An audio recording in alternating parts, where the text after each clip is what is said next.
प्रणाम। जय शिव शिवा। त्योहारों का मतलब और उद्देश्य होता है जीवन में एक नई ऊर्जा, एक नई उमंग का संचार करना, ताकि आप जोश से भरे रहें और जीवन का जश्न मना सकें। यह शिवरात्रि बहुत खास है, विशेष रूप से हमारे युवा वर्ग के लिए। तो आज मैं बात करूंगी एक बहुत ही विशिष्ट साधना की, और मेरा संबोधन भारत के उन सभी युवा वर्ग के लोगों से है जो भारतवर्ष का भविष्य तय करने वाले हैं। तो आज की यह साधना अपने आप में इतनी सशक्त और इतनी विशिष्ट है कि वह युवा पीढ़ी के जीवन की दिशा और दशा बदलने में भी सक्षम है। और अगर शिवरात्रि के पावन दिवस पर युवा वर्ग पूरी चैतन्यता के साथ और अपनी चेतना के साथ आत्मसात होते हुए इस साधना को अपने अंदर उतारने का प्रयास करें, तो उनकी सफलता का चेहरा ही बदल जाएगा। देखिए, इस शिवरात्रि किसी भी पूजा, अनुष्ठान, ध्यान, उपासना करने से भी अधिक कुछ है जो बहुत आवश्यक है, और वह है शिवमय हो जाना। शिवरात्रि, ऐसी रात्रि जो शिव की है। तो अगर आप शिव को देवता मानते हैं, अगर आप उनकी पूजा करते हैं, उपासना करते हैं और आपको उनसे प्रेम है, तो यह रात्रि है पूर्ण रूप से शिवमय हो जाने की। तो आज के दिन आपको ऐसा प्रण लेना चाहिए और ऐसा प्रारंभ करना चाहिए कि शिव के किन्हीं एक गुण को आप अपने भीतर आत्मसात करें। देखिए, शिव की प्रकृति और उनका व्यक्तित्व जैसा है, अगर आप उन्हें ध्यान से देखें तो आपको उनके अंदर बहुत सारी ऐसी चीजें दिखेंगी जिनसे आप बहुत कुछ सीख सकते हैं। शिव ने विष का पान किया था, तो ठीक वैसे ही आपको अपने जीवन के जो भी नकारात्मक पहलू हैं उसका विषपान करना है। कहने का मतलब, आपको अपने अहंकार और क्रोध रूपी जो विष है उसको आपको पी जाना है। शिव ने सर्प को आभूषण की तरह लपेटा हुआ है।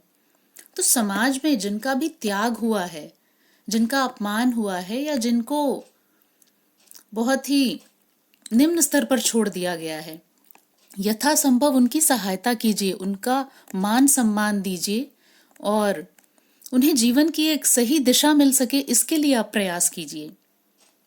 शिव ने गंगा की वेग को अपनी जटाओं से बांध के रखा है। इसका क्या मतलब है? वो ये कहना चाहते हैं कि जीवन में अति कभी भी अच्छी नहीं है। तो आप इस चीज का विशेष ध्यान रखिए कि आपके जीवन के किसी भी पहलू का अतिक्रमण न हो जाए। आपको मध्यम मार्ग लेकर चलना है, और इसके लिए कभी जरूरी हो तो अपने जीवन के किसी पहलू पर आपको अपने इंद्रियों के रूप से एक पाश भी बांधना पड़ सकता है। जैसे शिव ने अपनी जटाओं से गंगा की वेग को बांध लिया है, वैसे ही आपको अपने जीवन की अति को रोकने के लिए अपनी इंद्रियों का पाश बना करके उसको बांध लेना है। अगर आप शिव को देखें तो उन्होंने अपने तन पर चिता की भस्म लगाई हुई है, क्योंकि वो बताना चाहते हैं कि हमारा ये शरीर, ये संसार, ये जीवन, ये नश्वर है, ये हमेशा के लिए नहीं है। हमारे पास बहुत नपा तुला समय है। तो युवा पीढ़ी को यह याद रखना चाहिए कि चाहे आपका लक्ष्य कुछ भी हो, छोटा या बड़ा, जो भी कुछ, जैसा भी कुछ आप जीवन में करना चाहते हैं, तो आपके पास असीमित समय नहीं है। आपके पास गिनी चुनी सांसें हैं, सीमित समय है।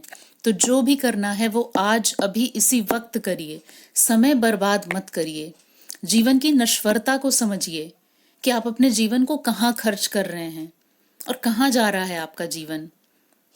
तो इस शिवरात्रि आप पूजा भी करिए, प्रार्थना भी करिए, उपासना भी करिए, परंतु उससे ज्यादा जो महत्वपूर्ण है हमारे युवा पीढ़ी के लिए, वह यह कि आप पूर्ण शिवमय होने का प्रयास कीजिए।